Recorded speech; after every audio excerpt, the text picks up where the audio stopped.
نحمده ونصلي على رسوله الكريم اما بعد فاعوذ بالله من الشيطان الرجيم بسم الله الرحمن الرحيم رب اشرح لي صدري ويسر لي امري واحلل عقدة من لساني يفقهوا قولي۔ حضرت ابو الدرداء سے منقول ہے کہ وہ جامع مسجد دمشق کے ممبر پر کھڑے ہوئے اور فرمایا، اے اہل دمشق، کیا تم اپنے ایک ہمدرد خیرخواہ بھائی کی بات سنو گے؟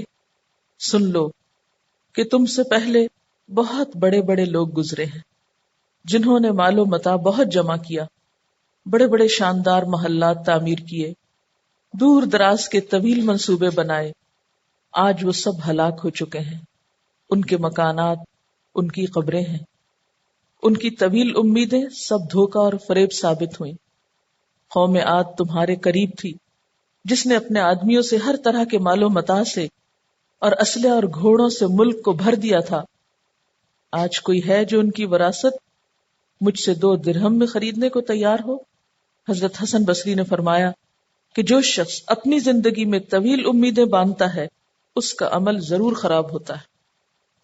اس سے یہ مطلب نہ نکالا جائے کہ دنیا چھوڑ دی جائے، اس کا مطلب یہ کہ آخرت کو سامنے رکھ کر دنیا کی منصوبہ بندی کی جائے، کیونکہ ہر شخص کی جو حیثیت یا کیفیت ہے وہ مختلف ہے۔ کس طرح؟ ہر شخص کی قوتیں، صلاحیتیں مختلف ہیں۔ کچھ لوگ بہترین صلاحیتیں رکھتے ہیں، وہ دین اور دنیا دونوں کو کافی حد تک ساتھ لے کے چل سکتے۔ کچھ لوگ ایسے ہوتے ہیں کہ جو اگر ایک میں پڑھے تو دوسرے کی طرف توجہ نہیں کر سکتے۔ تو ہر شخص کو اپنی پہلے تو آخرت سامنے رکھنی ہے کہ اس میں کامیابی کے لیے مجھے کیا کچھ چاہیے، اس کے بعد دنیا کے منصوبے بنانے۔ یہ نہیں کہ آپ دنیا کے منصوبے بنانے میں ساری انرجی لگا دیں اور آخرت فراموش ہو کر رہ جائے۔ حضرت عمرو بن عوف سے بھی روایت ہے کہ رسول اللہ صلی اللہ علیہ وسلم نے فرمایا، اللہ کی قسم، مجھے تمہارے بارے میں فقر و فاقہ کا ڈر نہیں، بلکہ اس بات سے ڈرتا ہوں کہ دنیا کو تم پر پھیلا دیا جائے جس طرح تم سے پہلے لوگوں پہ دنیا کو پھیلا دیا گیا تھا، پھر تم بھی دنیا کو حاصل کرنے کے لیے ایک دوسرے سے آگے بڑھنے لگو جس طرح تم سے پہلے لوگ دنیا کو حاصل کرنے کے لیے ایک دوسرے سے آگے بڑھتے تھے، پھر دنیا تم کو اس طرح غافل کر دے جس طرح ان کو غافل کر دیا تھا۔ آپ صلی اللہ علیہ وسلم اپنی امت کے بارے میں اس چیز سے ڈرتے تھے، یعنی مجھے یہ ڈر نہیں ہے کہ تم فقر و فاقہ کا شکار ہو جاؤ گے، مجھے ڈر ہے کہ دنیا تم کو غافل کر دے گی۔ اور آج امت مسلمہ کا یہی حال ہے کہ ہم اسی دنیا کی محبت میں مبتلا ہو کر اپنی آخرت سے غافل ہیں۔ نبی صلی اللہ علیہ وسلم نے فرمایا، اللہ تعالیٰ اس شخص سے نفرت کرتے ہیں جو سخت مزاج ہو، زیادہ کھانے والا ہو، بازاروں میں چیخنے والا ہو، رات میں مردے کی طرح پڑا سوتا رہے، دن میں گدھے کی طرح دنیاوی کاموں میں پھنسا رہے، دنیا کے معاملات کا جاننے والا اور آخرت کے امور سے بالکل غافل۔ ایسے لوگوں سے اللہ محبت نہیں کرتا۔ ذرہم یأکلوا ویتمتعوا ویلہہم الامل فسوف یعلمون۔ اور جب قوموں کی یہ حالت ہو جاتی ہے تو پھر اللہ کا عذاب آتا ہے۔ اسی لیے فرمایا، وما اہلکنا من قریۃ الا ولہا کتاب معلوم۔ اور نہیں ہلاک کیا ہم نے کسی بھی بستی کو مگر اس کے لیے ایک نوشتہ تھا معلوم، مقرر، یعنی ہر قوم کے بارے میں اللہ تعالیٰ کو پہلے سے معلوم تھا کہ یہ کیا کرنے والی ہے اور اس کا انجام کیا ہونے والا ہے۔ اور پھر جس بستی کو بھی اس کی نافرمانی کی وجہ سے ہلاک کیا گیا تو فوراً ہلاک نہیں کیا گیا، بلکہ اس کو مہلت دی گئی، اس کے لیے ایک وقت مقرر کیا گیا۔ تو کتاب معلوم سے مراد وہ مقرر وقت ہے جو اللہ تعالیٰ کو معلوم ہے کہ جس وقت تک کسی قوم کو مہلت دی جائے گی۔ اور ویسے بھی اللہ تعالیٰ کا طریقہ یہ ہے کہ کسی بھی قوم پر عذاب بھیجنے سے پہلے وہ ان پر اپنی حجت قائم کرتا ہے، انہیں مہلت دیتا ہے، وقت دیتا ہے کہ شاید یہ سنبھل جائیں۔ ما تسبق من امت اجلہا وما یستأخرون۔ کوئی امت اپنے وقت سے نہ آگے بڑھتی ہے اور نہ پیچھے ہٹ سکتی ہے، یعنی نہ وقت مقرر سے پہلے ہلاک ہو سکتی ہے نہ اس کے بعد چھوٹ سکتی ہے، کوئی تقدیم و تاخیر نہیں۔ جیسے انسانوں کی زندگی کا وقت محدود اور مقرر ہے، لمیٹڈ ہے، ایسے ہی قوموں کی زندگی بھی، جیسے افراد کو اللہ سبحانہ و تعالی مہلت دیتے ہیں ایسے ہی اقوام کو دیتے ہیں۔ جو فرد اور قوم اپنی اس مہلت سے فائدہ نہیں اٹھاتی، نہیں سنبھلتی، اطاعت کی طرف نہیں آتی، پھر اللہ تعالی اسے پکڑ لیتے ہیں۔ وقالو، اور وہ کہنے لگے، کس کی طرف اشارہ ہے؟ سرداران قریش کی طرف۔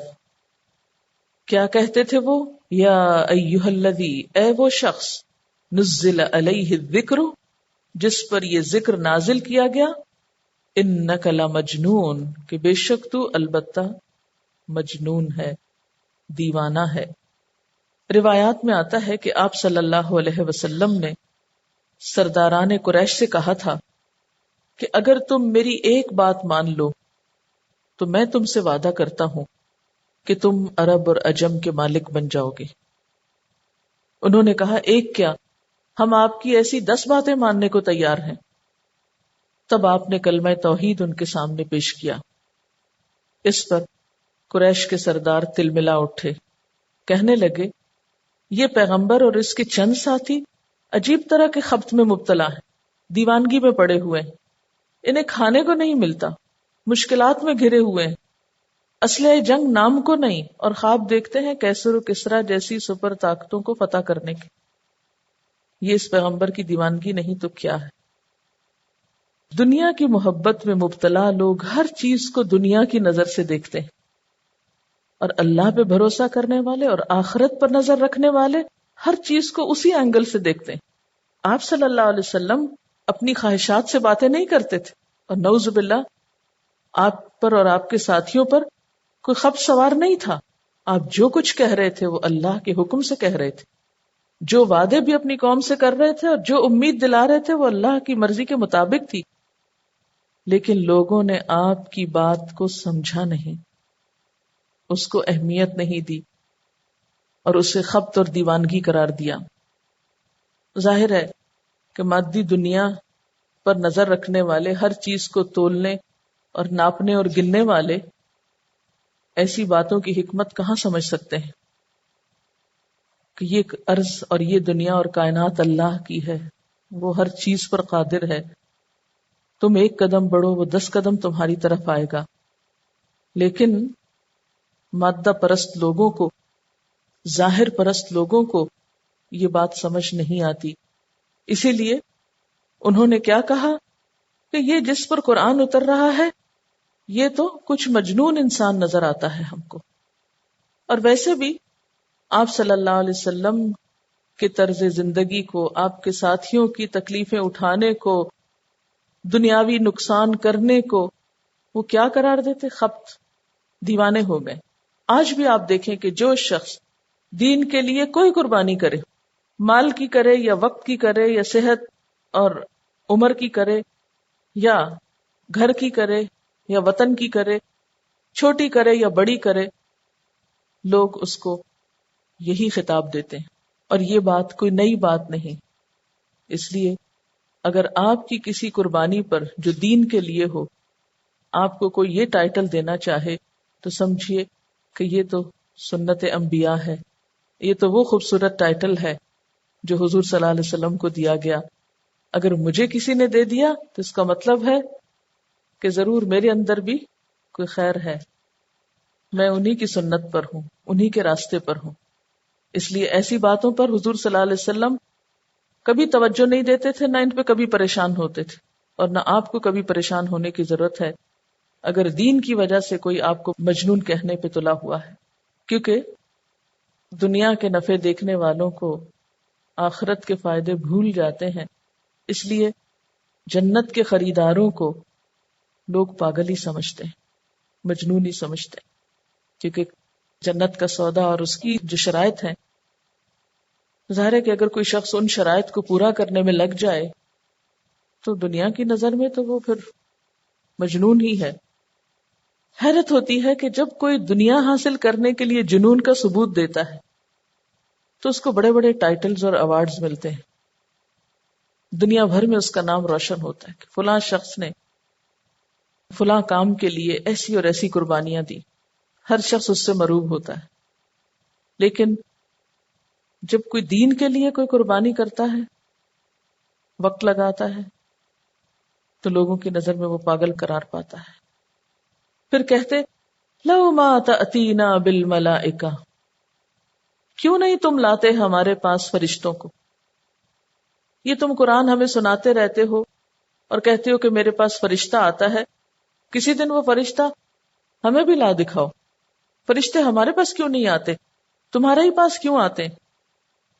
گرامیٹیکلی تو جملے بالکل درست تھے اور بڑی زبردست لاجک تھی، لیکن وہ اپنے آپ کو سمجھتے کیا تھے؟ کیا اللہ تعالی ہر ایسا ذہن اور ہر ایسا دل رکھنے والے کو اپنے پیغمبر کا رتبہ دے؟ اور یہ جو کلمہ ہے نا لوما، یہ ابھارنے کے لیے، اکسانے کے لیے، مطالبہ کرنے کے لیے. جیسے کسی کو بھی آپ جب اکسانا چاہتے ہیں نا، تو یعنی چیلنجنگ وے میں بات کرنا چاہتے ہیں، تو کہتے پھر تم یہ کیوں نہیں کر لیتے؟ تو بالکل یہی سٹائل تھا، تم فرشتے کیوں نہیں لے آتے؟ اگر ہم تمہارا انکار کرتے ہیں تو فرشتے لے آؤ. یعنی ایک تو یہ تھا کہ تم ہمیں کیوں نہیں دکھا دیتے، اگر تمہارے پاس آتے تو کسی دن ہم کو بھی دکھا. دوسرا یہ کہ آپ صلی اللہ علیہ وسلم جب انہیں بتاتے کہ اگر تم نے مانا نہیں تو عذاب آئے گا، تو کہتے لے کیوں نہیں آتے؟ ان کنت من الصادقین، اگر تم سچے ہو. ایک اور معنی یوں بھی کیا گیا کہ اگر ہم آپ کا انکار کرتے ہیں تو آپ اپنے ساتھ گواہ کے طور پر فرشتے کیوں نہیں لے آتے کہ وہ آپ کی سچائی کی گواہی دیں، آپ کی رسالت کی تصدیق کریں. اچھا، یہ جو آیت ہے نا لو ما تاتینا بالملائکہ، اس کو آپ تھوڑا سا انجوائے کر سکتے ہیں اس اعتبار سے کہ یہ گفتگو کا ایک انداز ہے. لو ما تاتینا بالملائکہ، تو ایسا نہیں لگتا جیسے کوئی کسی سے مطالبہ کر رہا ہو کہ لاؤ ذرا فرشتوں کو ہم بھی تماشا دیکھیں. تو فرشتے کو تماشا دکھانے تھوڑی آتے ہیں، وہ تو بامقصد ہستیاں ہیں، اللہ کے حکم سے کام کرتی ہیں. وہ ہماری طرح بیکار لوگ تھوڑی ہیں کہ بیٹھے ہوئے ہیں اور جس کسی نے بلایا اٹھ کے چل پڑے. ما ننزل الملائکۃ، اللہ تعالیٰ فرماتے ہیں ہم فرشتے ایسے نہیں اتارتے ہوتے، الا بالحق، مگر حق کے ساتھ، یعنی کسی حکمت کے تحت، مشیت کے تحت آتے ہیں فرشتے.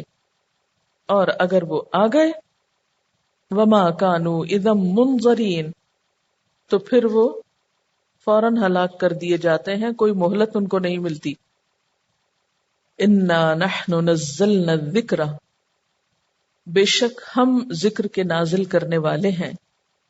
وَإِنَّا لَهُ لَحَافِظُونَ، اور بے شک ہم اس کی حفاظت کرنے والے ہیں.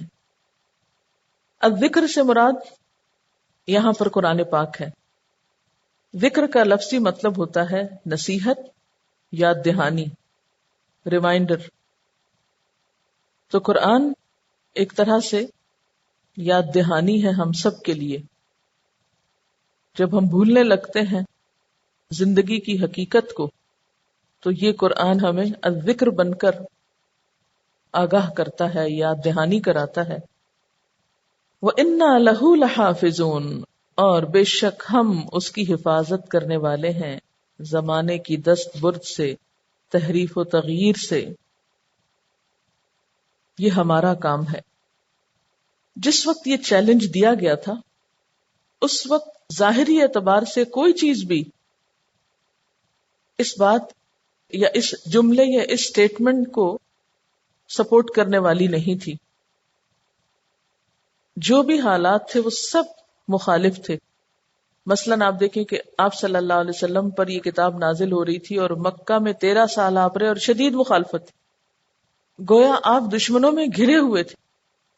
تو ایک شخص جو ہر طرف سے دشمنوں میں گھرا ہوا ہو، اس کا یہ دعویٰ کرنا کہ اس کتاب کو کوئی نقصان نہیں دے سکتا، جبکہ آس پاس کوئی زیادہ کاتب بھی نہ ہو، کوئی پریس بھی نہ ہو، کوئی محفوظ رکھنے کی جگہ بھی نہ ہو. آپ سب جانتے ہیں کہ آپ صلی اللہ علیہ وسلم جس حال میں مکہ سے ہجرت کر کے گئے تھے، تو اس ماحول میں، اس دور میں، ان حالات میں اس قرآن اور اس کتاب کی حفاظت اور اس کا محفوظ رہنا ایک معجزے سے کم نہیں۔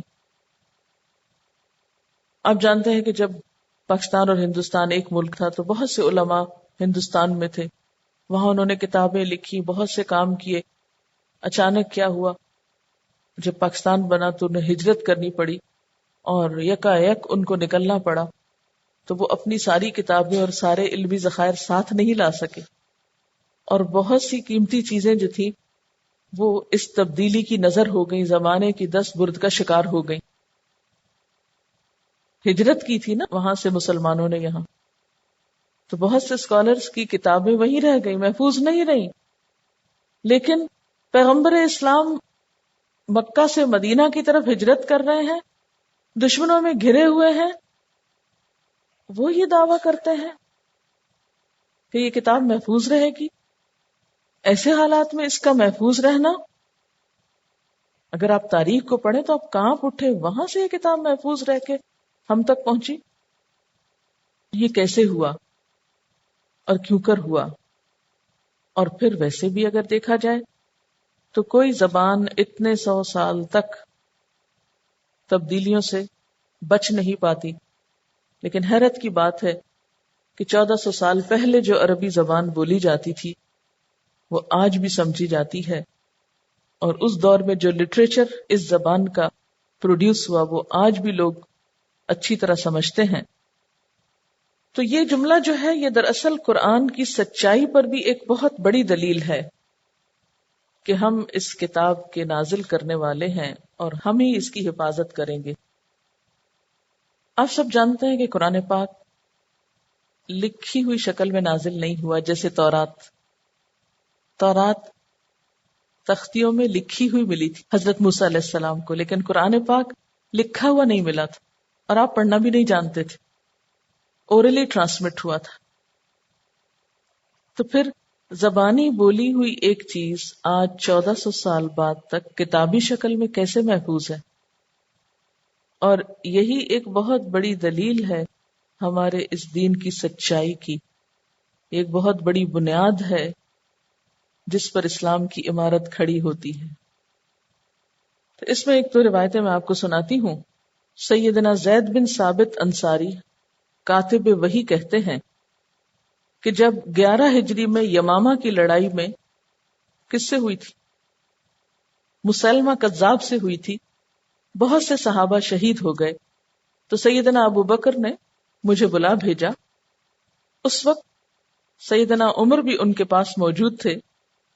میں گیا تو ابو بکر رضی اللہ تعالی عنہ نے کہا، میرے پاس عمر آئے ہیں اور کہا ہے کہ یمامہ کی لڑائی میں بہت سے مسلمان شہید ہو گئے، اور میں ڈرتا ہوں کہ اگر اس طرح اور لڑائیوں میں بھی مسلمان مارے گئے تو بہت سا قرآن دنیا سے اٹھ جائے گا۔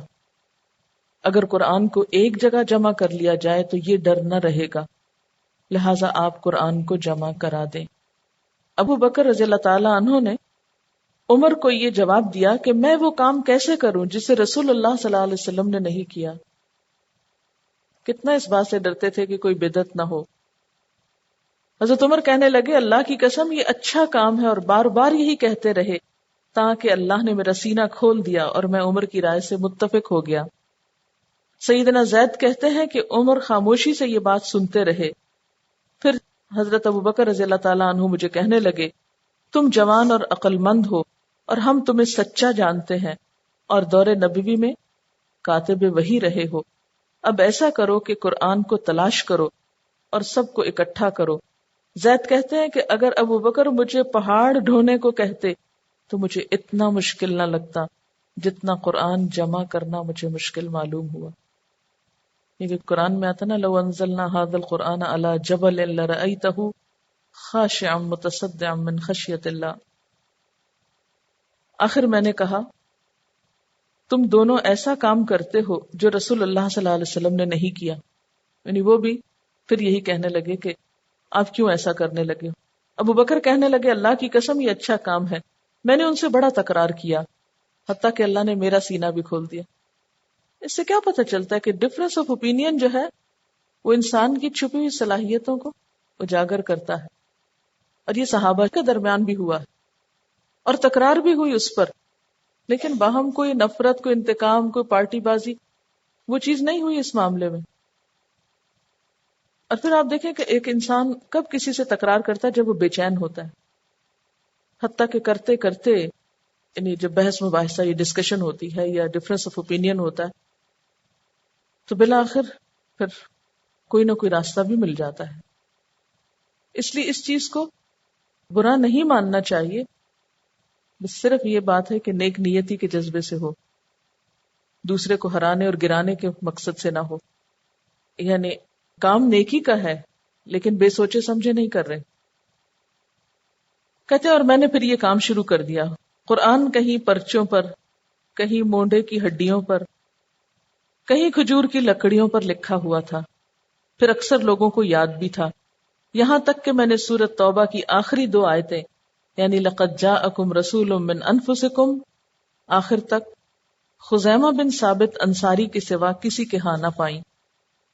پھر یہ مصحف جس میں قرآن جمع کیا تھا ابو بکر کی زندگی تک ان کے پاس رہا، پھر سیدنا عمر کی زندگی تک ان کے پاس رہا. ان کی وفات کے بعد ام المومنین سیدہ حفصہ کو ملا. یہ بخاری کی روایت ہے، کتاب التفسیر میں، سورۃ توبہ کی تفسیر میں یہ روایت آئی ہے.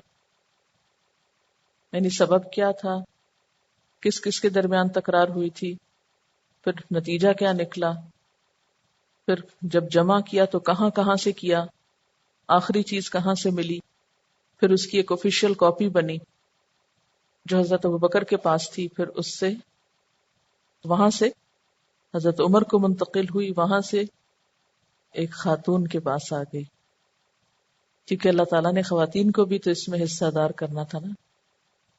کیا آج کے دور میں کوئی کسی خاتون پہ ایسا اعتماد کر سکتا ہے کہ وہ کوئی قرآن کی ایسی خدمت کرے؟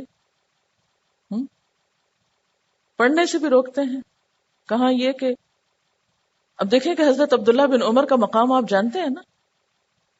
حضرت عبداللہ بن عمر جو ہیں وہ بہت سی احادیث روایت کرتے ہیں، اپنے وقت کے بہت بڑے عالم ہیں، لیکن یہ سعادت حضرت حفصہ کو ملی.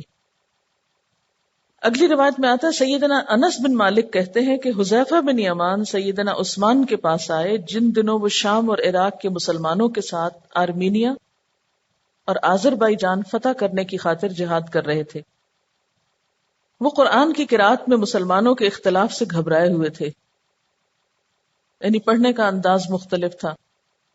سیدنا عثمان سے کہنے لگے امیر المومنین، اس سے پہلے کہ مسلمان یہود و نصارہ کی طرح قرآن میں اختلاف کرنے لگے، اس امت کی خبر لیجئے.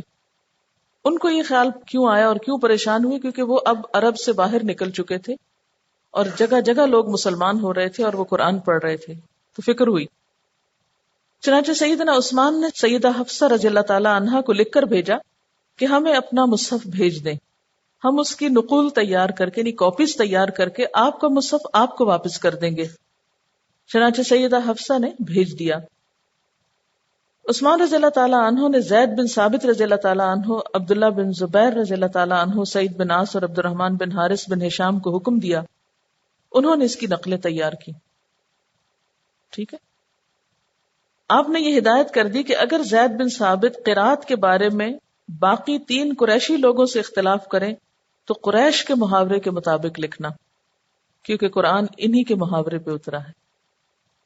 جب نقلیں تیار ہو گئیں تو آپ نے سیدہ حفصہ رضی اللہ تعالی عنہا کا مصحف انہیں واپس کر دیا اور اس کی ایک نقل ہر مرکزی مقام میں بھجوا دی. نیز حکم دیا کہ لوگوں کے پاس جو الگ الگ پرچیوں اور اوراق میں لکھا ہوا قرآن موجود ہے اسے جلا دیا جائے تاکہ پھر ایک اوتھینٹک کاپی بن جائے. یہ تو تھا عملی طور پر قرآن کی حفاظت کا طریقہ یا ایک تاریخی ثبوت کہ کس طرح اس کو محفوظ کیا گیا. 2 طرح سے نا، ایک تو اس کو اکٹھا کیا گیا جمع، اور دوسرا تدوین. اس کے بعد ہے تحریف لفظی سے بچاؤ، یعنی لفظوں کے اندر کوئی ہیر پھیر نہ ہو یا معنی میں کوئی فرق نہ کر جائے. رسول اللہ صلی اللہ علیہ وسلم نے زبانی حفاظت قرآن پر نسبتاً زیادہ توجہ دی. سب سے پہلے حافظ تو آپ خود تھے. جتنا قرآن نازل ہو چکا تھا، رمضان میں آپ صلی اللہ علیہ وسلم اس کا جبریل علیہ السلام سے دور فرمایا کرتے تھے، اور آخری سال میں آپ نے 2 بار دور کیا تھا. پھر صحابہ کو یاد کراتے، ان سے سنتے، ان سے سنواتے بھی. قرآن کریم کے مصاحف لکھنے والے صحابہ کی نسبت قرآن کریم کے حافظوں کی تعداد بہت زیادہ تھی، اور حفظ قرآن کا یہ سلسلہ نسلاً بعد نسلاً آج تک چلا آ رہا ہے. یہ دونوں طریقے ایک دوسرے کی حفاظت کرتے ہیں. پھر یعنی خدا نخواستہ کو بڑے سے بڑا عالم بھی اگر کوئی آگے پیچھے بھی اس کو کرے گا یا حرف میں بھی فرق کرے گا، تو اتنے حفاظ موجود ہیں کہ کوئی نہیں بخشے گا، کہیں نہ کہیں سے غلطی نکال لے گا. اس لیے کوئی جرت ہی نہیں کر سکتا اس میں کوئی تبدیلی کرنے کی. تو دنیا میں کوئی شخص ایسا نہیں کہ جو اپنی کسی بھی علم یا قابلیت یا کسی بھی وجہ سے اس میں کوئی ایسی لفظی تحریف کر سکے. یہی وجہ ہے کہ قرآن میں سر منہ برابر بھی لفظوں میں فرق نہیں آیا. پھر اس کے بعد یہ ہے کہ نہ صرف یہ کہ لفظ بلکہ اس کے لہجے اور صوت کے انداز کو بھی محفوظ کیا گیا، اور اس کے پڑھنے کا طریقہ باقی ساری عربی پڑھنے سے مختلف ہے. آپ عربی زبان کی کسی نثر کو اس طرح مد شد اور اس انداز سے نہیں پڑھتے جس طرح قرآن پاک کو پڑھا جاتا ہے، اور اس کے لیے کیسی کیسی محنتیں ہوئی ہیں. ہم چونکہ اپنی تاریخ سے واقف نہیں ہیں یا اپنے اس پورے سلسلے سے، اس لیے نہیں جانتے کہ سین کے پیچھے کیا کیا کوششیں ہیں اس کی آیات، اس کے الفاظ اور اس کے لہجوں اور اس کی اصوات کو محفوظ رکھنے کی. اور اسی وجہ سے ہم دیکھتے ہیں کہ چونکہ اورلی اس کو محفوظ رکھا گیا نا، صوت کے ساتھ بھی، یعنی کتاب اور آواز دونوں طرح سے اس کو محفوظ کیا گیا ہے. تو چونکہ اترا بھی آواز کے ساتھ تھا نا، کتاب یعنی تحریر کے ساتھ نہیں اترا تھا، اسی وجہ سے اس دور میں نقطوں اور زبر زیر اور ان تمام چیزوں کی ضرورت نہ تھی. یہ تو بعد میں جب عربوں کا غیروں سے اختلاط ہوا تو پھر ضرورت پیش آئی، اور عربی زبان میں یہ ساری چیزیں آئی بھی قرآن ہی کی برکت سے. یعنی اس کے زبر زیر اور یہ نقطے اور شد مد یہ قرآن کی وجہ سے انٹروڈیوس ہوئی ہیں، ورنہ اس سے پہلے ان کے لگانے کا یا ان کے اہتمام کا کوئی سلسلہ نہ تھا.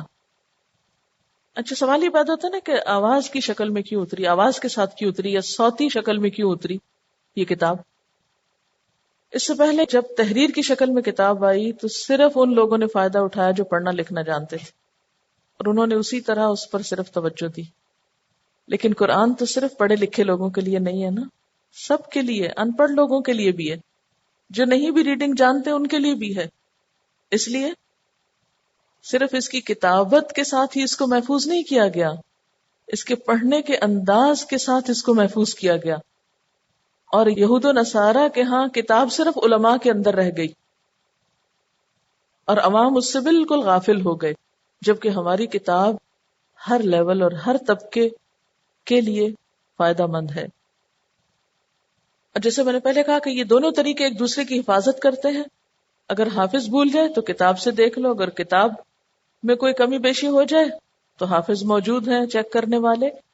اس لیے اللہ تعالیٰ نے قدرتی طور پر ایسا انتظام کر دیا، لوگوں کے دلوں میں اس کی ایسی محبت ڈال دی، اس کے ساتھ اتنا اجر و ثواب رکھ دیا کہ ہر کوئی شوق کے ساتھ اس کی خدمت کرنے کو تیار ہوتا ہے. آج کے بھی اس دور میں مسلمان اور کوئی کام کریں یا نہ کریں، لیکن قرآن کے نام پر، قرآن کی خدمت کے لیے، قرآن کے ساتھ تعلق کے لیے آج بھی دلوں میں بہت خیر موجود ہے. اور اسی محبت کے ذریعے ہی پھر اصلاح ہو سکتی ہے، اگر اس کا حق ادا کیا جائے، اس محبت کا یہ طریقہ کار درست ہو. وآخر دعوانا ان الحمد للہ رب العالمین. سبحانک اللہم وبحمدک نشہد ان لا الہ الا انت نستغفرک ونتوب الیک. والسلام علیکم ورحمۃ اللہ وبرکاتہ.